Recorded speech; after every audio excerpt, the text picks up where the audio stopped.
요즘 저는 브레이크가 걸린 채로 하루를 시작합니다. 예전처럼 애쓰지 않습니다. 속도를 올리지도 않습니다. 그런데도 하루는 그냥 흘러갑니다. 이상하게도 편해야 할 이 상태가 먼저 불안을 불러옵니다. 멈췄는데 몸은 아직 앞으로 쏠리는 느낌. 브레이크를 밟았는데 엔진 소리가 아직 남아있는 것 같습니다. 아무 일도 없는데 마음이 먼저 묻습니다. 이렇게 가만히 있어도 되나? 이대로 멈춰도 괜찮은가? 저는 한동안 이 상태를 고장이라고 생각했습니다. 의욕이 사라진 줄 알았고 삶이 느슨해졌다고 여겼습니다. 그래서 다시 가속 페달을 찾았습니다. 습관처럼. 하지만 어느 순간 이 생각이 스쳤습니다. 혹시 이건 고장이 아니라 지금까지 한 번도 제대로 작동하지 않았던 브레이크는 아닐까? 쇼펜하우어는 의지는 멈추지 못할 때 고통이 된다고 말했습니다. 그 문장이 이상하게도 지금의 제 상태에 정확히 닿아 있었습니다. 문제는 멈춘 것이 아니었습니다. 진짜 문제는 멈춤에 익숙하지 않았다는 것이었습니다. 오늘은 그 브레이크 이야기를 해보려 합니다. 저는 어느 날 몸이 먼저 멈춰 있다는 걸 알아차렸습니다. 예전처럼 일정이 저를 끌고 가지 않았고 해야 할 일들이 앞에서 소리를 내지 않았습니다. 그런데도 하루는 멀쩡히 지나갔습니다. 이상했습니다. 브레이크를 밟았는데 차가 뒤집히지 않았습니다. 속도를 줄였는데 삶이 무너지지 않았습니다. 그때부터 불안이 올라왔습니다. 멈췄다는 사실보다 멈췄는데도 괜찮다는 사실이 더 낯설었습니다. 몸은 이미 멈췄는데 마음만 아직 가속 페달을 찾고 있었습니다. 저는 이 불안을 나태함이라고 불렀습니다. 의욕 상실이라고 불렀고 방심이라고 생각했습니다. 그래서 다시 속도를 올리려 했습니다. 브레이크를 밟은 채로 엑셀을 밟듯이. 하지만 이상하게도 그럴수록 몸이 먼저 거부했습니다. 숨이 짧아졌고 생각이 느려졌고 마음이 따라오지 않았습니다. 그때 처음으로 이 질문이 떠올랐습니다.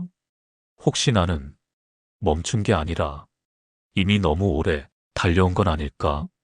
사람은 브레이크가 걸리면 고장났다고 생각합니다. 계속 움직여야 정상이라고 배워왔기 때문입니다. 그래서 멈춤은 항상 설명을 요구받습니다. 쇼펜하우어는 의지가 계속 앞으로만 가려 할 때 삶은 자신을 해친다고 말했습니다. 그 문장을 떠올리며 저는 처음으로 이 생각을 했습니다. 지금의 이 멈춤이 문제가 아니라 경고일 수도 있겠다는 생각을. 브레이크는 속도를 줄이기 위해 존재합니다. 멈추기 위해서가 아니라 계속 가기 위해서. 그 사실을 저는 이제 막 알아차리고 있었습니다. 브레이크를 밟고 있으면서도 저는 계속 스스로를 살폈습니다. 혹시 놓치고 있는 건 없는지, 뒤처지고 있는 건 아닌지. 멈췄는데 마음은 쉬지 않았습니다. 몸은 정지했는데 생각은 계속 앞으로 달리고 있었습니다. 마치 브레이크를 밟은 채 계기판만 들여다보는 사람처럼. 저는 왜 멈추는 순간마다 이상하게 죄책감을 느낄까요? 아무도 탓하지 않는데 이미 스스로를 의심하고 있었습니다. 곰곰이 생각해보면 이 감각은 지금 생긴 게 아닙니다. 아주 오래전부터 몸에 배어있던 반응입니다. 쉬고 있으면 쓸모 없어진 것 같고 가만히 있으면 뒤처진 것 같은 감각. 저는 멈춤을 배운 적이 없습니다. 계속 가야 한다고, 더 해야 한다고, 지금 멈추면 나중에 더 힘들어진다고 배워왔을 뿐입니다. 그래서 브레이크를 밟아도 마음은 그걸 위험으로 인식합니다. 속도를 줄이는 게 아니라 탈선했다고 느끼는 겁니다. 사람은 오랫동안 가속에 익숙해지면 브레이크를 불신하게 됩니다. 속도를 줄이는 행위 자체를 실패로 오해합니다. 그런데 가만히 생각해보면 우리는 늘 브레이크 덕분에 여기까지 왔습니다. 넘어지지 않기 위해, 부서지지 않기 위해 수없이 속도를 줄여왔습니다. 쇼펜하우어는 인간은 욕망을 멈추지 못해 스스로를 지치게 만든다고 말했습니다. 그 문장을 떠올리자 이 불안의 정체가 조금 또렷해졌습니다. 지금의 불안은 멈췄기 때문이 아니라 아직도 계속 가야 한다고 믿고 있기 때문에 생긴다는 것. 브레이크는 위험한 순간에만 밟는 것이 아닙니다. 너무 빨라졌을 때 자신을 지키기 위해 밟는 장치입니다. 그런데 저는 아직도 그 장치를 의심하고 있었습니다. 브레이크가 아니라 가속이 정상이라고 믿으면서 브레이크를 밟고 속도가 줄어들자 처음으로 소리가 들리기 시작했습니다. 빠를 때는 아무 소리도 없었습니다. 아니, 없었던 게 아니라 들을 수 없었습니다. 엔진 소음이 모든 것을 덮고 있었기 때문입니다. 멈추자 낮은 진동이 올라왔습니다. 가슴 쪽에서, 배 쪽에서 숨과 함께 불편했고 익숙하지 않았습니다. 저는 그 소리를 공허라고 불렀습니다. 아무것도 없는 느낌, 텅 빈 느낌. 하지만 가만히 듣고 보니 그건 빈소리가 아니었습니다. 찬양이었습니다. 오랫동안 달린 뒤 엔진에 남아있던 소리, 생각들이 하나씩 고개를 들었습니다. 쓸데없다고 밀어냈던 생각, 나중에 보자고 미뤘던 감정. 브레이크를 밟자 그들이 제자리를 찾듯 올라왔습니다. 사람은 고요를 만나면 본능적으로 불안해집니다. 소리가 없어서가 아니라 자신의 소리가 들릴까 봐서입니다. 그래서 우리는 다시 속도를 올립니다. 라디오를 켜고 일정을 채우고 마음을 바쁘게 만들어 그 소리를 덮습니다. 브레이크를 밟았는데도 엑셀을 밟는 이유입니다. 쇼펜하우어는 고통은 외부가 아니라 의지가 남긴 찬양이라고 말했습니다. 그 문장이 그날따라 정확했습니다. 제가 듣고 있던 건 공허가 아니라 의지가 멈춘 뒤에도 남아있던 소리였습니다. 속도를 줄이면 삶이 조용해지는 게 아니라 그동안 덮여있던 것이 드러납니다. 그 순간이 가장 불편합니다. 그래서 대부분은 여기서 다시 달립니다. 저는 잠시 그 자리에 머물렀습니다.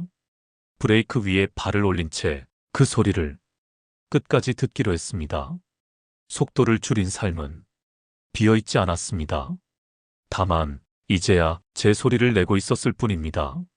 그 소리를 어떻게 다뤄야 할지는 아직 몰랐습니다. 하지만 분명한 건 하나였습니다. 이제 다시 예전처럼 빠르게만 갈 수는 없다는 것. 속도를 줄였다고 해서 다 멈춘 것은 아니었습니다. 브레이크는 정지 버튼이 아니었습니다. 조절 장치였습니다. 저는 여전히 하루를 살아가고 있었고 해야 할 일도 있었고 사람을 만나기도 했습니다. 다만 예전처럼 온 힘을 쏟지는 않았습니다. 처음에는 이 방식이 어색했습니다. 전부를 걸지 않으면 아무것도 아닌 것 같았기 때문입니다.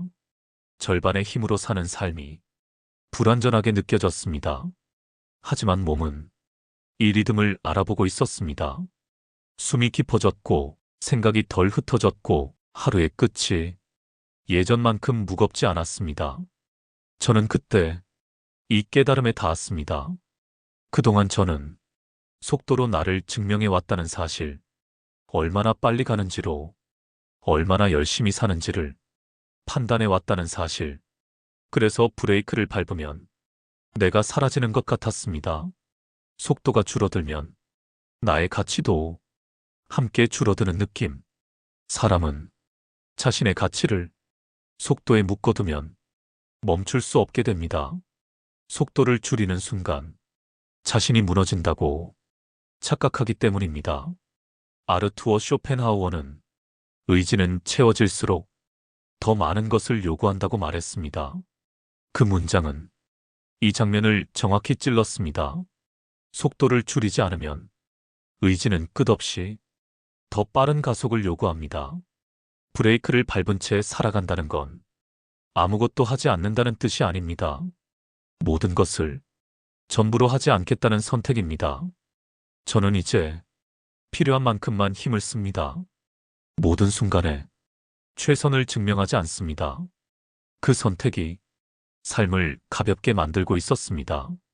브레이크를 밟고도 삶은 충분히 움직일 수 있었습니다. 오히려 그때서야 길이 보이기 시작했습니다. 속도를 줄인 뒤에야 비로소 방향이 보였기 때문입니다.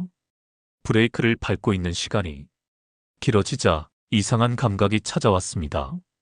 불안이 아니라 안도도 아니었습니다. 그 중간쯤에 있는 설명하기 어려운 감각. 더 이상 몰아붙이지 않아도 된다는 느낌.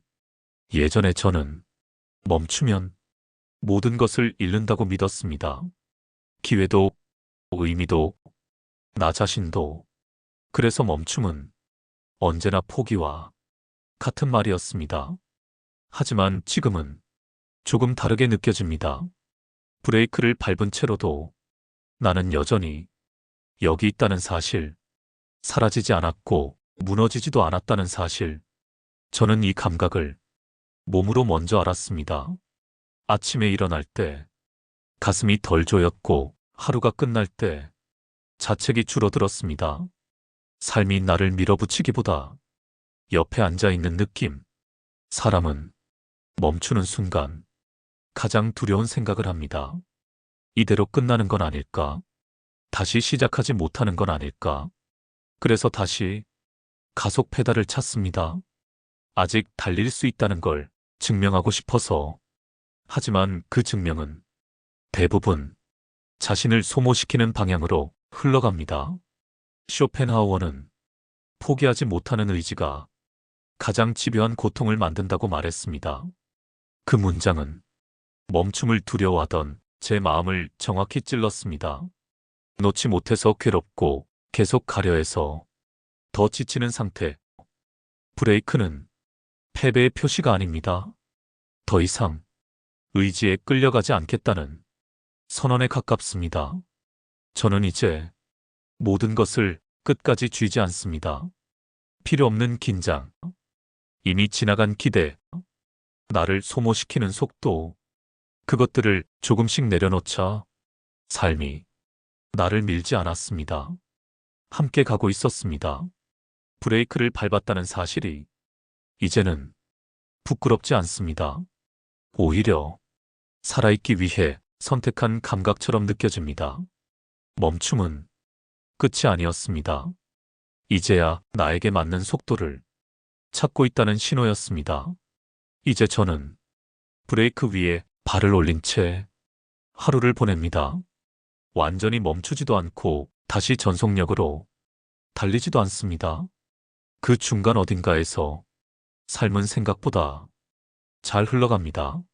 예전에는 항상 준비하고 있었습니다. 언제든 다시 달릴 수 있도록. 멈춤은 잠깐의 휴식일 뿐이라고 스스로를 속였습니다. 하지만 지금은 다릅니다. 다시 달릴 준비를 하지 않습니다. 그 사실이 처음에는 불안했지만 이제는 조용한 안정으로 남아 있습니다. 저는 이제 하루를 끝내며 스스로를 검사하지 않습니다. 오늘 충분히 했는지, 쓸모 있었는지, 뒤처지지 않았는지 묻지 않습니다. 그 질문들이 얼마나 오랫동안 저를 몰아붙여 왔는지 이제는 압니다. 사람은 자신을 계속 움직이게 만들 때보다 멈춰도 괜찮다고 허락하는 순간에 비로소 숨을 쉽니다. 쇼펜하우어는 의지를 잠시 내려놓을 때 인간은 가장 현실적으로 살아있다고 말했습니다. 그 말은 위로가 아니라 설명처럼 느껴졌습니다. 지금의 제 상태를 그대로 말해주고 있었기 때문입니다. 브레이크는 언젠가 다시 달리기 위해 밟는 것이 아닙니다. 지금 이 속도가 나를 해치지 않기 위해 존재합니다. 이제 저는 삶을 밀지 않습니다. 삶이 밀려오면 그 무게를 느낀 채 속도를 조절합니다. 하루가 애쓰지 않아도 흘러갈 때 그건 삶이 당신을 포기한 게 아니라 당신을 놓아준 순간입니다. 그리고 그 순간에도 삶은 조용히 계속되고 있습니다. 지금도 삶은 조용히 움직이고 있습니다. 당신이 애쓰지 않아도, 속도를 올리지 않아도, 브레이크 위에 발을 올린 채로도 길은 이어집니다. 그 사실을 이제는 몸이 먼저 알고 있습니다. 오늘은 더 밀지 않아도 됩니다. 더 증명하지 않아도 됩니다. 이 속도면 충분합니다. 여기까지 들어주셔서 감사합니다.